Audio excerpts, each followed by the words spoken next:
background investigation. So mao ni karon ang request ato karon no ka hunter.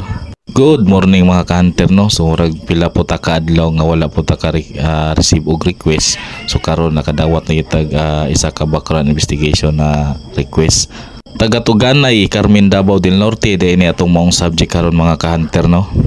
Mao dahil ni ang gusto ipabuhat sa atong kliyente karon no, kaning makita nyo sa atong screen. Og mao ning nakanindot sa atong serbisyo mga ka-hunter no, kay kamo jud mismo ang makabuot kung unsay ipabuhat nyo sa kuha. Sa brato kay nga presyo ang serbisyo nato di kalidad. Og shoutout po dai ko sa akong mga followers diri sa Tuganay, Carmen, Davao del Norte no. Ug katong wala pa pud ka follow sa kuha, untay follow tan nyo no nya, like and share lang po ta sa atong mga video no.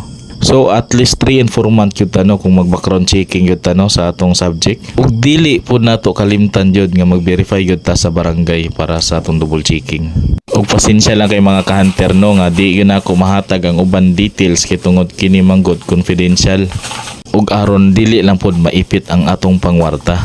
Og salamat pod ka ganina no sa mga staff sa barangay nga giabi-abi gyud ta og pagtubag sa atong mga pangutana.